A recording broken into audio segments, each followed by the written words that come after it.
Ya, kalau sudah 5 ini bentengnya jebol, maka lepaslah agamanya.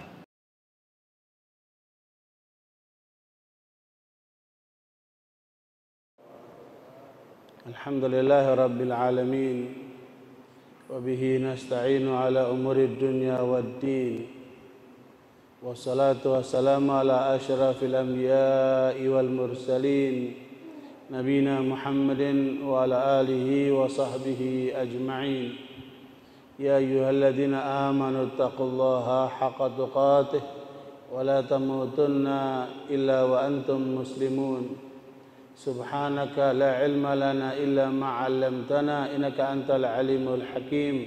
Allahumma la sahla illa ma ja'altahu sahla wa anta taj'al hazna idza syi'ta sahla. Ma ba'd. Bapak Ibu hadirin hadirat yang rahmati oleh Allah, pada malam hari ini kita akan membahas tema tadi sudah diumumkan, menjaga benteng agama. Sesuai dengan firman Allah Subhanahu wa taala pada surat Ar-Rum ayat yang ke-30, A'udzubillahi minasyaitonir rajim. Fa'aqim wajhaka lid-dini hanifa fitratallah allati fataran nasa 'alaiha la tabdila li khalqillah dzalika ad-dinul qayyim walakinna aktsaran nasi la ya'lamun. Dalam ayat ini Allah memerintahkan kepada kita semua bahwa arahkanlah wajahmu di atas agama yang lurus ini. Itulah fitrah yang Allah tetapkan pada setiap manusia. Tidak ada perubahan dalam fitrah itu. Tetapi sayang kebanyakan manusia tidak mengerti. Barakallahu saudara sekalian, inilah perintah Allah kepada masing-masing kita agar senantiasa menjadikan agama panduan hidupnya. Karena itu sesuai dengan fitrah manusia. Fitrah itu kalau bahasa Inggrisnya namanya insting. Kalau bahasa Indonesia namanya naluri. Kalau dalam bahasa Al-Quran dan Sunnah disebut dengan apa? Fitrah. Sebagaimana hadis Nabi riwayat Imam Muslim, kullu mauludin yuladu 'alal fitrah fa abawahu yuhawidanihi aw yunassiranihi aw yumajjisanihi. Setiap anak yang lahir di muka bumi ini dia lahir di atas fitrah. Maka tergantung kedua orang tuanya, apakah anaknya akan dijadikan Yahudi, Nasrani atau Majusi. Di sini Rasulullah tidak mengatakan mengislamkannya, karena sejak lahir dia sudah Islam. Sesuai dengan fitrahnya itu. Karena itu barakallahu Ibnu Mas'ud menafsirkan fitrah itu adalah Islam itu. Kemudian fitrah yang kemudian menjadi bahasa Inggrisnya insting atau naluri dalam bahasa Indonesia itu sebenarnya ada 3 hal di dalam diri manusia yang dikenal dengan the basic needs of human being, kebutuhan dasar manusia. Apa kebutuhan dasar manusia ini? Ada 3. Pertama, dia butuh agama agar membimbing dia supaya selamat hidupnya dunia akhirat. Yang kedua, dia butuh hidup, sandang, pangan, papan, semua fasilitas hidup. Dia butuh hidup. Dan yang ketiga, dia butuh menikah. Makanya coba perhatikan, sejak seorang bayi itu lahir, sama orang tuanya diapain? Diazankan, diingatkan kepada Allah. Kemudian anak itu dirawat, dibesarkan, disekolahkan, ya, kemudian diberikanlah kebutuhan-kebutuhan hidupnya, makan, minum, ya, sandang, pangan, papan itu.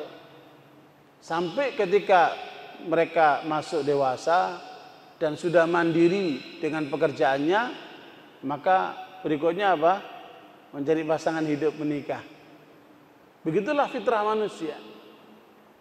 Tetapi ketika orang tua itu lompat di dalam menyiapkan anaknya, tidak disiapkan agamanya, yang anak itu dicekokin cuman cari dunia, dunia, dunia.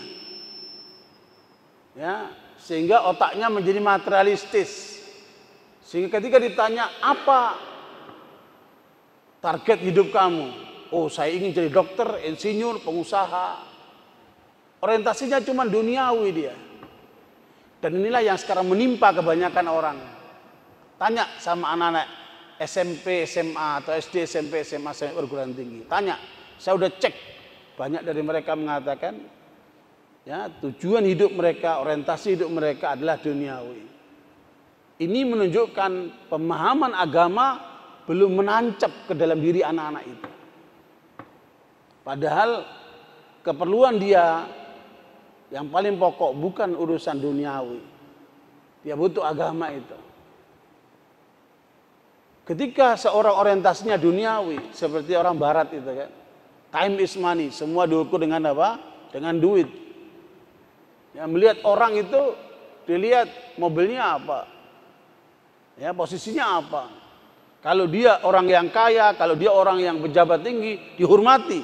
Tapi kalau orang itu biasa-biasa saja, nggak ada yang hormati. Maknanya masyarakat kita sudah terpapar paham materialisme. Sekarang pemuda melamar seorang perempuan ke keluarganya. Yang pertama kali ditanya apa? Hah? Bukan kamu hafal Quran enggak? Enggak. Ya, kamu sholat subuh enggak di masjid? Enggak. Ya dijawab tanya apa? Pekerjaan kamu apa? Itu kan orientasinya sudah duniawi. Ya, orientasinya sudah duniawi. Saya sudah punya panduan dari awal. Kalau saya minta anaknya orang ditanya kerjaanmu apa, saya batalin, nggak jadi minta. Karena orientasi apa duniawi.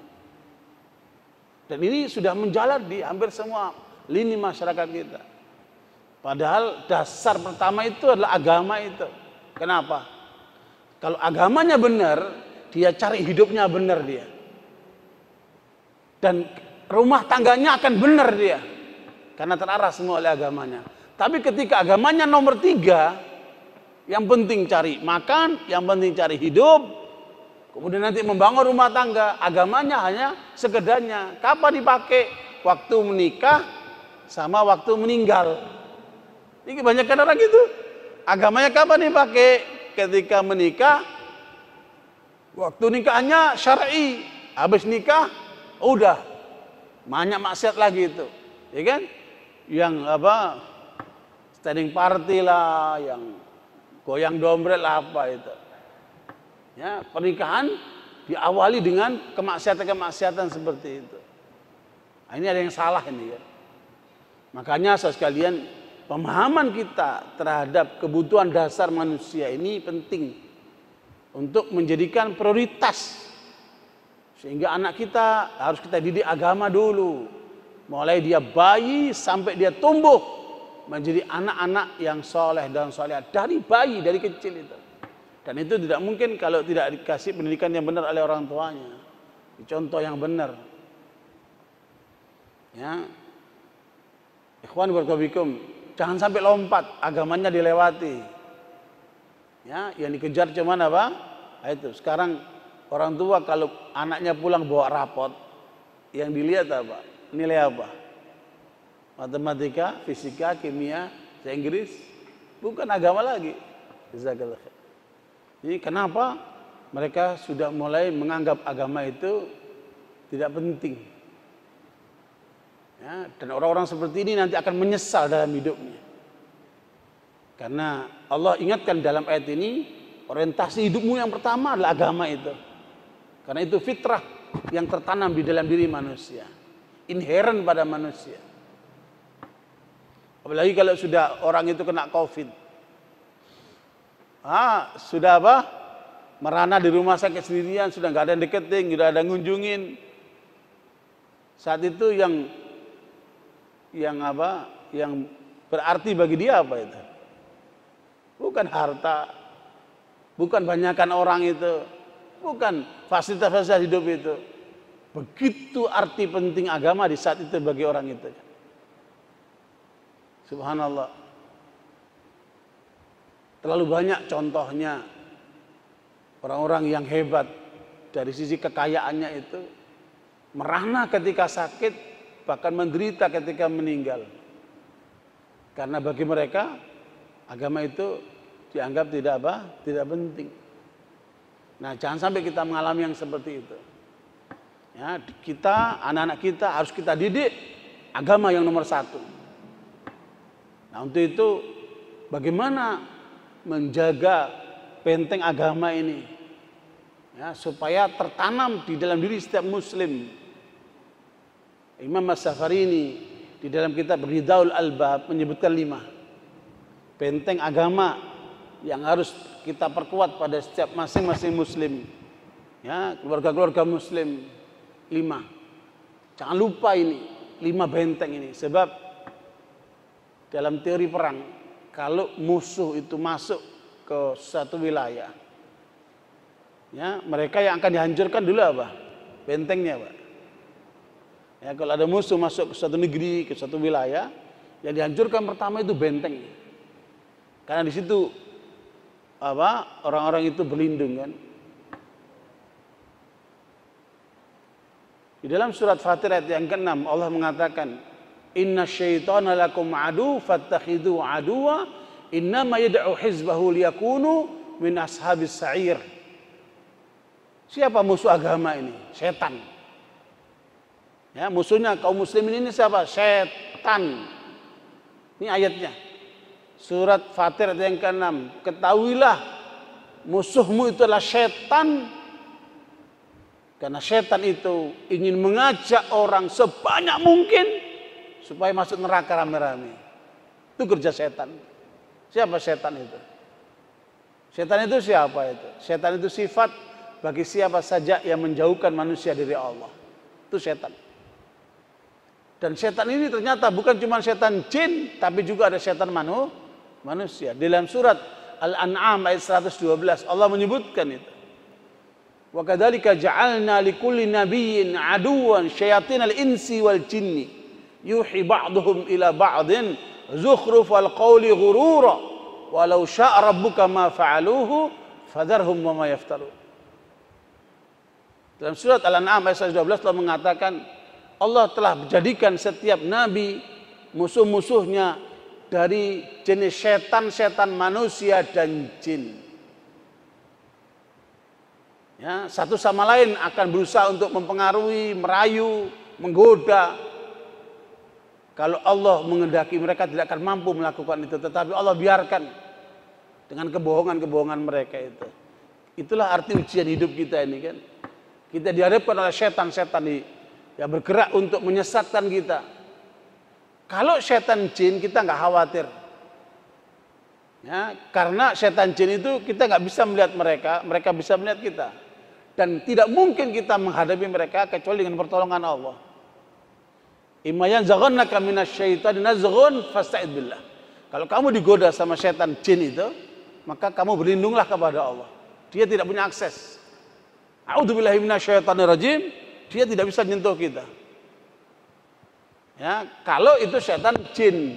Tapi kalau setan manusia, ini kawan kita datang ke kita mau ngajak nonton bioskop, mengajak ke night club, ngajak ke nggak benar, dia nyamperin kita. A'udzubillahi minasyaitonirrajim. A'udzubillahi minasyaitonir. Tambah dekat dia.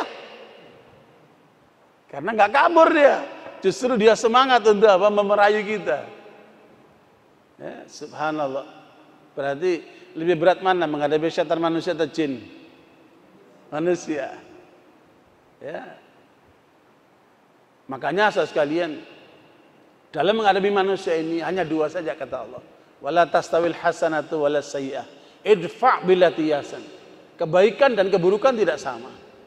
Kalau kawanmu manusia itu mengajak kepada kebaikan, buka pintunya. Ya, berarti dia orang baik. Kalau kawanmu mengajak yang buruk, maka itulah setan manusia, tutup pintunya. Hanya itu saja. Bahkan kalau kemudian kita diperlakukan buruk oleh manusia, maka hadapi dia dengan kebaikan, bukan dengan keburukan. Kita difitnah orang, mamanya ini, kita dibully orang, ya, kita dipersekusi oleh orang. Kita tahu orang itu menjatuhkan kita, menjelekkan kita, memfitnah kita. Jangan kita balas membuli dia lagi, mempersekusi kita lagi. Apa kata Allah? Berbuatlah baik sama orang itu. Kirimin coklat, kasih duit, kasih hadiah. Hebat nggak itu Islam? Hebat Islam. Jadi kejahatan jangan dibalas dengan kejahatan lagi. Ketika orang berbuat jahat sama kita, kita balas berbuat jahat, kita sama dia sama waktu itu. Idza jaraita fi khuluqin dani'a fa anta wa man mithluhu sawa'u. Kalau orang berbuat jahat sama kamu, kamu balas jahat juga, kamu sama dia sama. Kita nggak mau sama-sama dia. Kita mau seperti mangga, dilemparin orang, bok, pakai batu, mangga melemparkan dirinya. Luar biasa itu. Akhlaknya mangga itu. Dia dilempar orang, tapi dia melemparkan dirinya. Sehingga dia makan, dia nikmatin. Luar biasa itu mangga. Begitulah orang mukmin. Karena itu Imam Safari ini mengingatkan, yang akan dirusak oleh musuh-musuh Islam itu 5 dari benteng agama setiap orang ini. Yang pertama, benteng keimanan. Makanya mengapa itu ada gerakan-gerakan pemurtadan, ya, berusaha untuk memurtadkan orang Islam. Di kampung kami, Pak, kampung sawah ini dekat nih, ya, daerah Bekasi juga, kami tinggal di situ. Menurut informasi RW sana, 20% orang Islam yang murtad. Karena dipengaruhi oleh mereka dengan materinya, dengan pernikahan, dengan macam-macam cara. Satu kecamatan, 24 gereja di tempat kami itu. Nah, begitulah gerakan-gerakan pemurtadan di banyak tempat itu. Apa yang mereka ingin ambil? Keimanan. Ya, makanya jaga keimanan kita. Jaga keimanan keluarga kita. Jangan sampai dicuri oleh mereka. Ya, dengan dimurtadkan. Karena itu benteng yang paling kuat. Makanya keimanan itu melahirkan keajaiban-keajaiban. Ya, Rusia itu, Pak, bisa kalah dengan mujahidin di Afghanistan itu. Kenapa itu? Pak, Rusia itu kan kalau Uni Soviet waktu itu negara superpower dunia, nomor 2 setelah Amerika. Kok bisa kalah dengan mujahidin yang modalnya cuma belati sama jenggotnya itu? Ya? Nah, itu karena keimanan ada pada diri mereka. Bisa ngacir mereka. Seandainya Amerika ketika menyerang Irak itu tidak di backup sama Syiah Iran, habis itu Amerika di Irak itu, Pak. Makanya tentara-tentara Amerika itu stres, depresi ke Irak itu. Banyak yang gila. Dan banyak yang cacat, puluhan ribu yang cacat. Tetapi atas bantuan Syiah Iran yang dijanjikan kalau Amerika menang di Irak itu akan diberikanlah negara Irak ke jadi Syiah itu. Dan terbukti kayak begitu. Jahat mereka ini. Karena itu saudara sekalian, tutup pintu setan-setan manusia ini, jangan sampai mereka mengambil benteng keimanan kita ini. Pertanyaannya, bagaimana cara untuk mengawal benteng keimanan ini supaya tetap kuat? Allah jawab dalam surat Al-Anfal 2, 3, dan 4. Ada 5 langkah. Ya. Innamal mu'minuna ladzina idza dzukirallahu wajilat qulubuhum wa idza tuliyat 'alaihim ayatuhu zadatum imana wa 'ala rabbihim yatawakkalun alladzina yuqimuna sholata wa mimma razaqnahum yunfiqun ulaika humul mu'minuna haqqan lahum darajatun 'inda rabbihim wa maghfiratun wa rizqun karim. Allah mengajarkan kepada kita, ya, untuk menjaga benteng keimanan kita, lakukan 5 hal. Karena hakikat orang beriman itu, kata Allah, mereka yang apabila disebut nama Allah bergetar hati mereka. Maknanya apa? Punya rasa takut kepada Allah. Ya, orang yang punya rasa takut kepada Allah dia akan terhubung selalu dengan Allah. Ya, jangan pernah off. Seperti kita main HP, kalau wifi-nya mati, nggak bisa jalan gitu kan, putus itu. Nah, kita dalam hubungan dengan Allah jangan pernah putus itu. Ya, harus nyambung terus 24 jam. Memang berhentinya kapan? Kalau kita tidur. Tetapi kita sudah pasrah sama Allah. Bismika Allahumma ahya wa bismika amut. Dengan namamu aku hidup ya Allah, dengan namamu aku wafat sementara, artinya tidur. Tapi Nabi tidak seperti itu.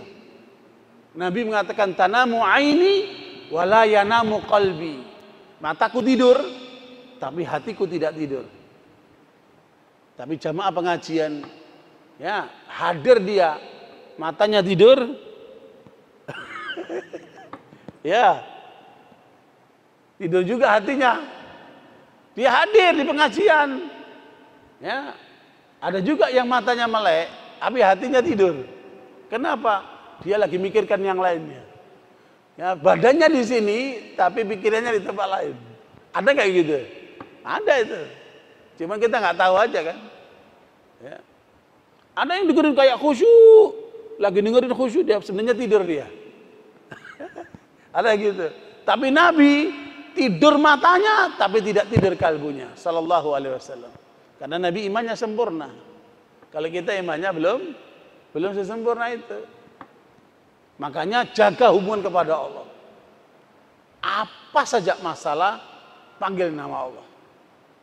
Apa saja ada masalah, panggil nama Allah. Ya, lagi bokek nggak punya duit, lagi ada masalah, ya, apa saja. Atau lagi seneng, panggil nama Allah. Subhanallah. Ya, itu harus senantiasa ada di dalam diri kita.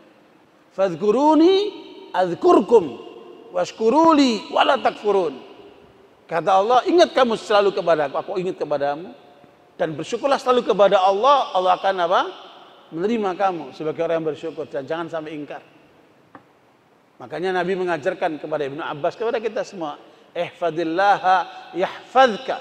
Kamu jaga Allah dalam dirimu, Allah akan menjaga kamu dalam semua keadaan. Makanya orang kalau sudah merasa dekat sama Allah, dia akan merasa aman, meskipun nggak ada pengawal, meskipun nggak ada senjata, meskipun di ruang yang ramai. Sekarang ini Pak, banyak orang terkena penyakit alienasi. Apa itu alienasi? Orang berada di kerumunan banyak orang, tapi merasa ketakutan dia. Ya, dia merasa kesepian dia. Dan tidak sedikit Pak, orang-orang yang hebat itu dikawal oleh puluhan pengawal. Ya, puluhan pengawal, tapi jiwanya dalam ketakutan. Sehingga kalau membuat pertemuan, sudah janji di sini dipindah sono, dipindah ke sono. Dia ketakutan sendiri, Pak. Padahal sudah dikawal puluhan pengawal. Coba itu kan. Tapi kita alhamdulillah makan nyenyak, tidur makan enak, tidur nyenyak, kemana saja santai aja, nggak ada masalah. Ya. Subhanallah. Itulah iman. Selama kita bersama Allah, kita akan diamankan oleh Allah. Jelas? Ini penting. Ya. Sebab banyak orang mengaitkan keamanan itu dengan senjata, dengan pasukan. Ya. Keamanan yang terhebat adalah keimanan ini. Ya. Waladina amanu walam yalbisu imanahum bidzulmin ulaika lahumul amnu wa hum muhtadun. Selama imanmu benar, tidak kamu sertai dengan kemusyrikan, maka kamu akan aman, dijaga sama Allah. Subhanallah itu. Itu iman, Pak. Bahasa iman ini beda, Pak. Ya. Yahudi Israel itu menghadapi anak-anak yang pakai batu saja itu ketakutan, Pak. Padahal mereka bersenjata lengkap. Itu bahasa keimanan. Dulu umat Islam melawan penjajah itu pakai bambu runcing, sementara mereka pakai bedil. Itu bahasa keimanan itu. Makanya saudara sekalian, yang pertama itu jaga hubunganmu dengan Allah untuk menjaga benteng. Yang kedua, jangan jauh dari Al-Quran. Wa idza tuliyat alaihim ayatu zadatuhum imana. Jangan ada hari tidak baca Quran. Ya. Karena ukuran orang dekat jauhnya sama Allah diukur jauhnya dekat jauhnya dia dengan Al-Quran ini. Bapak Ibu sekalian, jangan jauh dari Al-Quran. Sesibuk apapun, jangan jauh dari Al-Quran. Ya, karena nilai kita sejauh mana hubungan kita dengan Al-Quran. Itu yang kedua. Ya, makanya antum bisa ukur iman antum, iman kita semua naik atau turun. Kalau umpamanya hari ini baca 1 juz, besoknya lagi baca 2 juz, besok lagi naik 3 juz, besok lagi naik. Sampai saya baca pernyataan para ulama itu, kami merasa iman kami itu stabil kalau kami sudah bisa menyelesaikan sehari 10 juz. Dan itulah ketetapan Nabi. Ya, Iqra'ul Qur'ana fi thalath. Lihat Tirmidzi itu, Pak. Khatamkan Quran dalam 3 hari. Itu berarti orang kalau sudah bisa mencapai sehari 10 juz, berarti imannya sudah puncak dia. Nah, ketika terjadi decline, mamanya hari ini baca 1 juz, besoknya menurun setengah juz, besok lagi menurun tinggal 10 lembar, besok lagi menurun lagi. Nah, itu tandanya apa? Imannya lagi menurun. Jadi baca Quran ini bisa menjadi ukuran dari kualitas keimanan kita. Makanya naikkan terus tuh kualitas iman kita dengan terus baca Quran. Ya. Bisa dengan hafalan, bisa dengan apa? Membaca. Faqra'u ma tayassara minal Quran. Itu yang kedua. Yang ketiga, wa 'ala rabbihim yatawakkalun. Untuk menjaga keimanan harus tawakal kepada Allah. Apa itu tawakal? Bekerja maksimal, berusaha maksimal, kemudian pasrah kepada Allah. Ya. Kapan kita berusaha maksimal? Dari mulai pagi kita bergerak sampai maghrib, itu maksimal sudah. Dalam dunia internasional, rata-rata orang kerja itu 8 jam. Tapi ada 12 jam, ada 16 jam, ada 20 jam, karena ingin mengejar target. Tapi orang-orang seperti itu saya menyaksikan tumbang dalam hitungan beberapa bulan saja. Karena bagaimanapun tenaga manusia itu ada batas. Nggak bisa dipaksa-paksa. Kalau udah mulai flu, itu tandanya itu harus istirahat. Kan ada tandanya tuh. Badan memberitahu itu, oh lagi flu, lagi istirahat, harus istirahat. Ya. Karena itu barakallahu orang yang memiliki rasa tawakal kepada Allah, dia tidak akan hilang keseimbangan. Kalau dalam bahasa ilmiah itu ada auto locus of control, dia punya gantungan di luar dirinya itu. Tetapi ketika orang tidak punya gantungan di luar dirinya, ya, tidak bergantung kepada Allah, dia hanya menggantungkan kepada kemampuan dirinya sendiri. Di saat itulah dia akan mudah stres, depresi, bahkan tidak jarang bunuh diri. Makanya laporan PBB, negara yang paling tinggi bunuh dirinya, 5 negara hebat. Yang pertama adalah Swedia, negara paling makmur di Eropa itu. Tapi tingkat bunuhnya paling tinggi. Yang kedua Jepang. Ya, kurang maju apa Jepang itu. Setiap tahun itu ada sekitar 50 ribuan. 30-50 ribuan lah orang yang bunuh diri itu. Ya. Karena merasa tidak berhasil dalam satu upaya usaha, dia kemudian harakiri dengan bunuh diri. Kemudian yang ketiga Amerika. Ya, tinggi bunuh dirinya. Yang keempat Korea Selatan. Yang kelima adalah Perancis. Semua negara maju nih, Pak. Ya, alhamdulillah kita umat Islam jauh dari bunuh diri itu. Karena apa? Kita punya tawakal.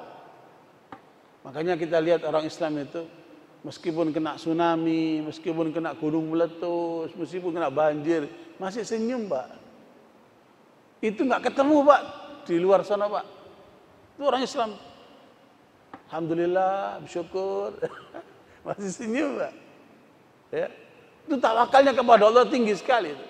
Itu yang menyelamatkan umat kita dan bangsa kita itu. Tawakal kepada Allah. Bergantung kepada Allah. Makanya jangan lupa berdoa. Ya, jangan lupa berdoa. Qul ma ya'ba'u bikum rabbi laula du'aukum faqad kadzdzabtum fasawfa yakunu lizama. Akhir surat Al-Furqan. Kalau tanpa doamu kamu enggak ada artinya di sisi Allah. Ya, dan doa itu apa, Pak? Inti ibadah itu doa, Pak. Ya, iyyaka na'budu wa iyyaka nasta'in. Itu inti ibadah itu. Ya, subhanallah. Yang ketiga, tawakal kepada Allah. Jangan pernah putus asa dalam menghadapi hidup. Makanya selalu saya ingatkan, lihat tuh cecak itu. Dalam urusan dunia itu lihat tuh cecak itu. Cecak itu, Pak, dia merangkak. Makanannya apa? Makanannya apa? Nyamuk terbang. Bagaimana yang merangkak ngejar yang terbang coba? Makan juga tuh cecak. Ya. Kadang-kadang nyamuknya yang ngambilin dia coba itu kan. Luar biasa. Padahal cecak itu nggak punya otak, nggak sekolah. Kita yang punya otak, punya yang sekolah, masa takut hidup. Saya kalau setelah hidup saya nggak takut, nggak khawatir sih. Ya, karena itu sudah jaminan Allah. Wa ma min dabbatin fil ardi illa 'ala Allahi rizquha. Tidak ada yang melata di muka bumi ini kecuali Allah yang akan memberikan rezeki kepadanya. Makanya orang mukmin itu tenang. Kenapa? Rezekiku nggak jatuh ke tanganmu. Rezekimu nggak jatuh ke tangan tetanggamu. Masing-masing sudah ada alamatnya. Yang penting berusaha. Yang kata Nabi, wa may tawakkal 'ala Allahi haqqa tawakkulihi la razaqahu kama turzaqu tayr taghdu khimasa wa taruhu bitana. Kalau orang itu betul tawakalnya, maka dia akan bergerak seperti burung. Pagi bergerak dia mencari makanan, mencari hidup. Sore pulang, berangkat dalam keadaan lapar, pulang sudah dalam keadaan kenyang. Itu burung. Meskipun burung itu beda sama kita ya. Kalau burung nggak punya gudang, Pak. Kalau kita bahwa punya banyak gudang gitu. Maunya banyak yang kita dapatkan kan. Ya, makanya maknanya tawakal itu harus ada usaha. Nggak bisa terus cuma nanya doa, kemudian leha-leha di masjid, nggak bergerak, berusaha, nggak bisa. Makanya kata Obama, tidak ada agama yang mengajar umatnya supaya pinter seperti Islam. Ayat pertama apa? Iqra. Supaya pinter itu umat Islam tuh. Aneh kalau kemudian 65% orang Islam Indonesia nggak bisa baca Quran. Aneh. Berarti mereka belum paham arti Islam. Tuh, kata dia, tidak ada agama yang mengajarkan umatnya supaya pinter seperti Islam. Dan tidak ada agama yang menyuruh umatnya supaya kaya seperti Islam. Makanya di Al-Quran itu sholat, zakat itu nggak pernah putus. Innama ya'muru masajidallahi man amana billahi wal yawmil akhir wa aqama shalah wa ata zakah wa lam yakhsha illallah fa asa ulaika yakunu minal muhtadin. Salat zakat. Salat itu hablum minallah, zakat itu adalah hablum minan nas. Kita disuruh berzakat, Pak. Bukan suruh nerima zakat, disuruh berzakat gitu. Itu kita disuruh kaya berarti kan. Enggak mungkin orang berzakat kalau tidak kaya, Pak. Ya. Minimal kekayaannya dalam setahun itu memiliki 85 gram emas. Minimal. Sehingga dia berzakat dari hartanya itu. Ikhwan barakabikum. Makanya ini tawakal kepada Allah adalah cara untuk mengawal keimanan kita. Yang keempat. Ya, alladzina yuqimunas shalah. Yang keempat, orang yang beriman itu menjaga imannya dengan menjaga salatnya. 5 waktu itu. Ya. Makanya lihat orang, lihat menantu, lihat pegawai, lihatlah sholatnya. Lihat anak, lihat istri, lihat suami, lihatlah sholatnya. Kalau dia sholatnya benar, terutama subuh.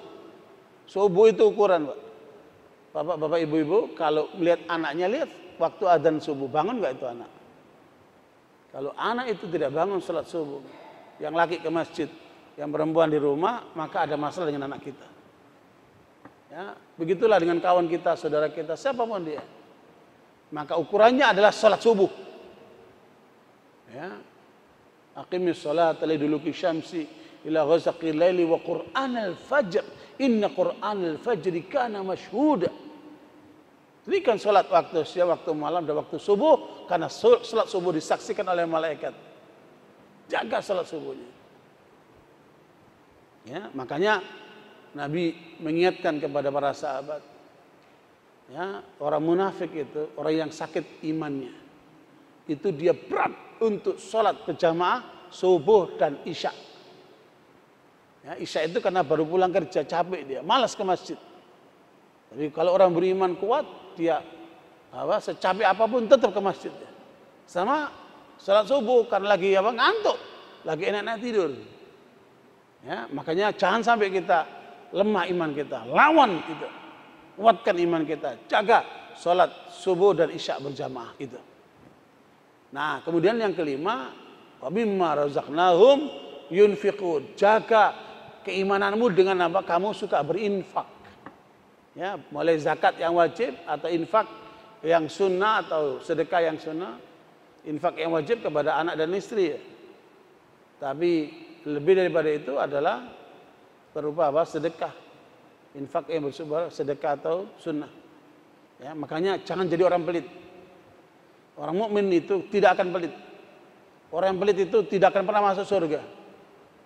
Ya, sehingga Allah sebutkan dalam surat Al-Hasyr ayat yang ke-9 itu, "Wa may yuqa syuhha nafsihi fa ulaika humul muflihun." Siapa yang terhindar dari sikap pelit, maka dialah orang yang sukses. Orang pelit itu dibenci sama Allah, dibenci sama manusia. Orang pelit itu tempatnya neraka, akan jauh dari surga itu. Jangan jadi orang pelit, sukalah berinfak. Karena itu tanda imannya sehat.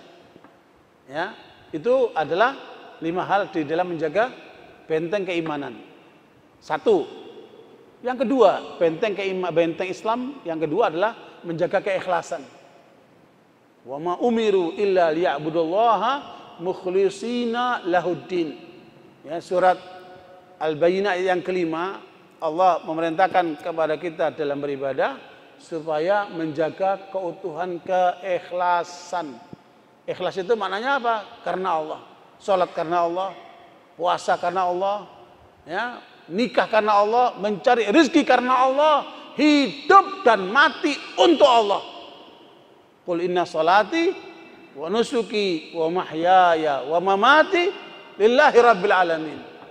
Katakan Muhammad, salatku, ibadah kurbanku, mati dan hidupku untuk Allah.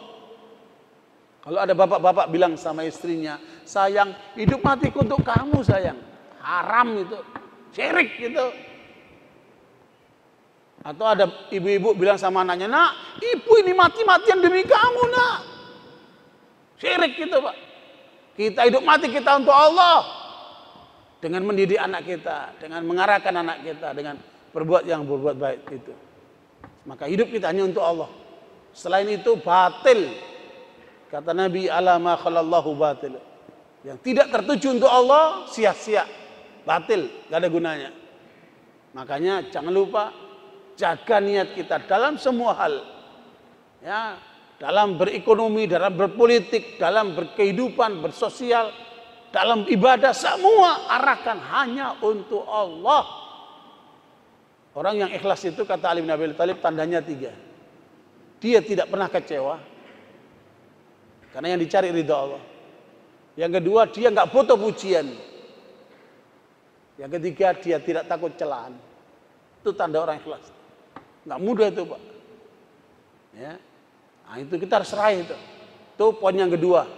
Benteng agama yang kedua adalah apa? Keikhlasan. Jaga keikhlasan kita. Yang ketiga, benteng agama ini adalah menjaga syariat Allah. Surat Al-Jathiyah 18. Tsumma ja'alnaka 'ala syari'atin minal amri fattabi'ha wa la tattabi' ahwa'al ladzina la ya'lamun. Kemudian kami jadikan engkau Muhammad di atas syariat yang mengandung perintah ini. Dan ikuti syariat ini. Jangan kamu ikuti hawa nafsu orang yang tidak berilmu. Perhatikan Pak. Seluruh pendapat, seluruh pandangan, seluruh aturan yang bertentangan dengan aturan Allah, pastikan itu muncul dari hawa nafsu. Ya, itu pasti menyimpang. Muncul dari hawa nafsu. Makanya kembalikan kepada kebenaran Islam. Itulah namanya takwa itu Pak. Takwa itu apa? Menjalankan perintah Allah dan meninggalkan apa? Larangan Allah. Makanya ahli surga itu mereka yang bertakwa ini Pak. Innalil muttaqina mafaza hadaiqa wa anaba wa kawa'iba atraba wa ka'san dihaqa dan seterusnya itu. Wasiqal ladzina taqaw rabbahum ilal jannati zumara. Orang yang bertakwa akan digiring rame-rame ke surga. Makanya jaga syariat Allah, perintahnya jalankan, larangannya tinggalkan. Itulah namanya amar ma'ruf nahi mungkar, ajak orang kepada kebenaran Islam, hentikan orang daripada yang dilarang oleh Islam. Itulah namanya apa? Amar ma'ruf, nahi mungkar, yang disebut dengan hisbah. Ya, ini yang ketiga. Benteng yang ketiga, menjaga keutuhan syariat, jalankan perintahnya, tinggalkan larangannya. Yang ketiga. Benteng yang keempat, menjalankan sunnah-sunnah Nabi. Ya, jangan dianggap sepele, Pak. Sunnah-sunnah Nabi itu luar biasa. Ya. Wa ma atakumur rasulu fakhuduhu wa ma nahakum anhu fantahu. Surat Al-Hasyr ayat yang ke-7. Apa saja yang diajarkan oleh Rasulullah kamu ambil. Apa saja dilarang oleh Rasulullah kamu tinggalkan. Coba ini contoh ini. Apa ini? Siwak. Untuk apa siwak ini? Perhatikan Bapak sekalian. Tidak ada alat untuk pembersih gigi kita sehebat siwak ini. Ya, teman saya kawan dari UI, giginya itu agak menonjol gitu. Dia terus sabarin pakai siwak. Kembali utuh, Pak. Ya, dan siwak ini dahsyat buat apa? Kesehatan gigi. Laula an asyukka ala ummati la amartuhum bisiwak inda kulli shalah. Kata Nabi, kalau aku tidak merepotkan umatku, aku akan suruh mereka untuk menggunakan siwak ketika mau salat. Ya, terutama ibu-ibu itu. Saya jarang melihat ibu-ibu itu pakai siwak. Ya, usahakan kita menggunakan siwak ini untuk menjaga, dan ini nilainya ibadah. Ketika kita bersiwak, nilainya apa? Ibadah. Begitulah sunnah-sunnah Nabi lain. Kalau bapak itu perhatiannya sunnahnya poligami aja itu. Senengnya sunnah poligami. Yang lainnya sunnah puasa, sunnah sholat, sunnah bersiwak, sunnah yang lainnya nggak dijalanin. Kata ibu-ibu, cari sunnah yang lain kenapa? Ya, makanya asal sekalian, ini sunnah Nabi jalankan. Ya, karena sunnah Nabi itu akan mengamankan orang dari futur. Nabi mengatakan likulli amalin syarra wa likulli syarratin fatrah, faman kana fatratu ila sunnati faqad hudiya. Sudah adzan. Ya, adzan dulu, nanti kita lanjutkan dikit lagi. Tinggal satu lagi. Silakan yang adzan. Adzan dulu, nanti kita lanjutkan dikit lagi. Keempat, menjaga agama adalah dengan menjaga sunnah-sunnah yang diajarkan oleh Rasulullah SAW. Karena Al-Quran itu global. Rinciannya ada pada sunnah-sunnah Nabi. Al-Quran mengajarkan kita untuk sholat. Bagaimana sholatnya itu? Melalui sunnah-sunnah Nabi. Jadi sunnah Nabi itu rincian terhadap isi apa? Al-Quran. Maka Nabi mengatakan, likulli amalin syarra wa likulli syarratin fatrah. Faman kanat fatratuhu ila sunnati faqad hudiya. Faman kanat fatratuhu ila ghairi dzalika faqad halak. Setiap orang ada saatnya dia semangat ketika berbuat. Pada saat yang lain dia akan mengalami penurunan semangat. Di saat menurun semangat itu, maka jangan jauh dari sunnahku.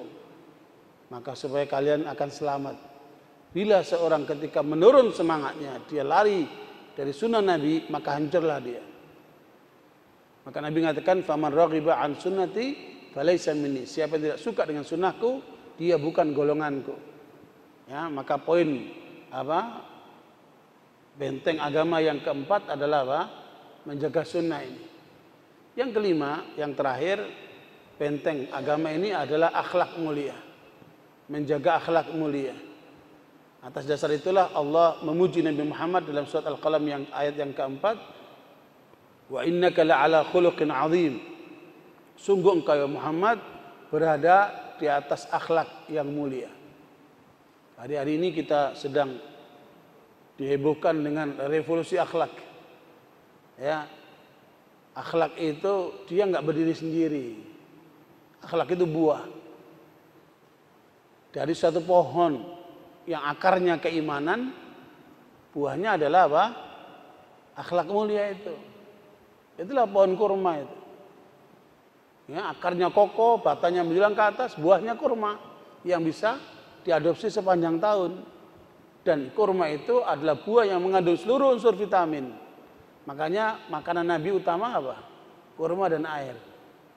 Ya. Sehat. Karena itu bertabikum kita kan kenal kurma kapan? Kalau Ramadan aja. Di Ramadan nggak kenal kurma. Ini nggak ada kurmanya nih. Ya. Makanya kita harus biasakan dengan kurma itu. Akhlak mulia itu beda dengan moral, Pak. Beda dengan sopan santun, beda dengan budi pekerti, beda, Pak. Beda dengan etika. Ya, karena semua itu, etika, moral, budi pekerti, sopan santun itu karya manusia. Faktor budaya, faktor pikiran, faktor apa?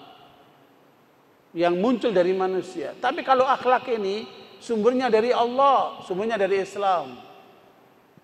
Ya, makanya Nabi dipuji oleh Allah, wa innaka la'ala khuluqin adzim. Akhlak itu dari jamak khuluq.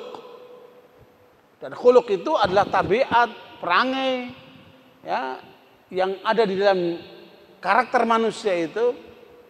Sehingga kita diajarkan oleh Nabi doa ketika mengaca, menghadap kaca, Allahumma kama hasanta khalqi fahasin khuluqi.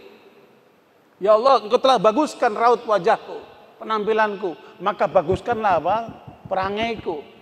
Jadi akhlak itu, dia dohirnya penampilannya, ngomongnya benar, nggak bohong, sikapnya itu dipenuhi dengan apa?